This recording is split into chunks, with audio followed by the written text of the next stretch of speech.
Bruce was trying to tell us about vampires in Florida. Bruce, are you there? Yes, I am. There we go. Can you hear me? Yes, we can hear you. All right, man, break it down. I just wanted to tell you about an experience I had when I was living in Florida about 30 years ago. I met a very nice family with a young child, and I became friends.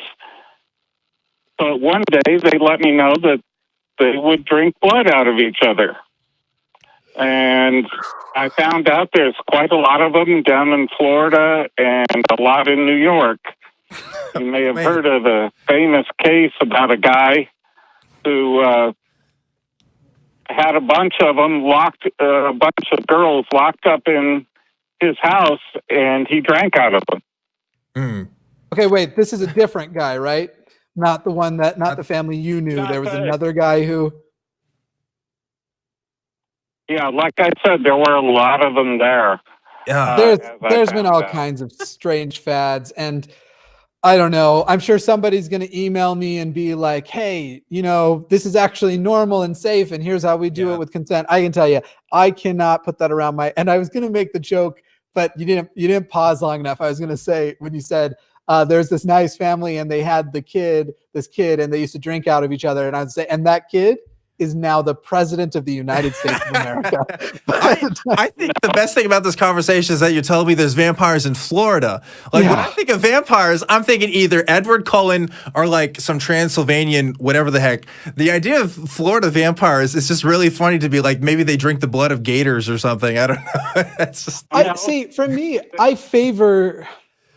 in general, I favor people, if consenting adults, do whatever you want within reason if you're not hurting people. But the concept of taking another person's blood and extracting another person's blood and not hurting people, I don't know. That's that is very difficult for me to... I don't know what the benefit is of it either. I'm not sure what literature these people are reading.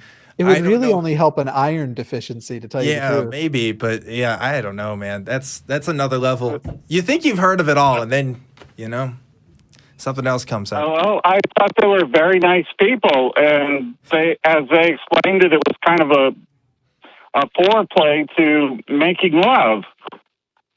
Hopefully not with their child. You said, I thought this was something the child participated in.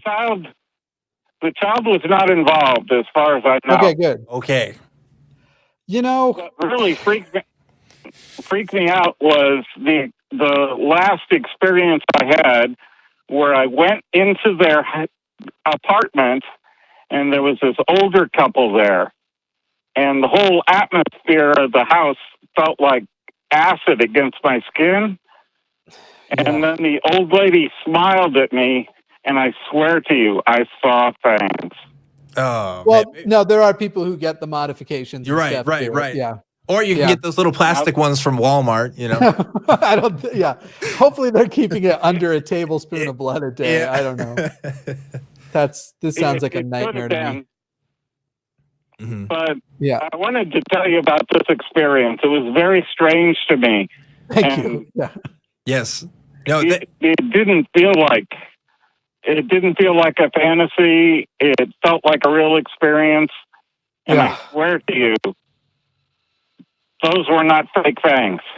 It was weird. Maybe I think Jimmy's right. It's probably one of those body modification things. That's the only thing I can think of. But fang stuff's been around forever. Being able to get fangs and either implanted or capped over your teeth has been around forever.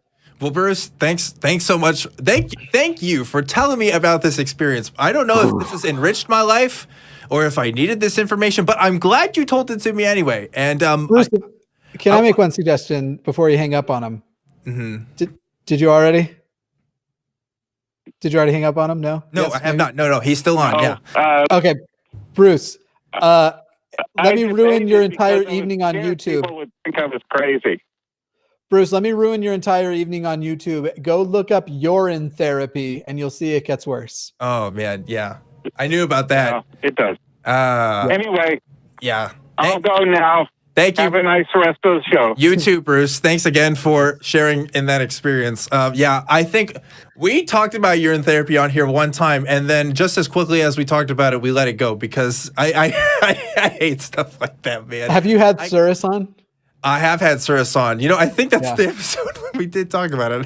He's covered urine therapy. Yeah, I think that's what we were talking about. Somebody was calling it because I think he mentioned it or something. But yeah, God, just people are just first of all, I am not the type of person I don't like body horror stuff, like especially with horror movies and stuff, like fingernails and things like I can't handle that stuff. I just don't like snot. That's pretty much my big thing. And like blood and stuff, you know, like I'm just not super into that, honestly. That just makes me queasy. I don't get how people not only like that stuff, but are so into it that they're like, this is going to help my life in some way. Like this has center their life around it. Yeah, this has tangible benefits for sex lives, apparently, and just, you know, whatever you do. But I'm very reluctant to kink shame any kink. I am too. You know, yes, I am too. I am too. But the one thing is I've learned about the internet is, you know, any kind of person you can think of, that person exists and they're out there and they have a whole culture around it. And for better or worse, that's kind of cool, I guess. But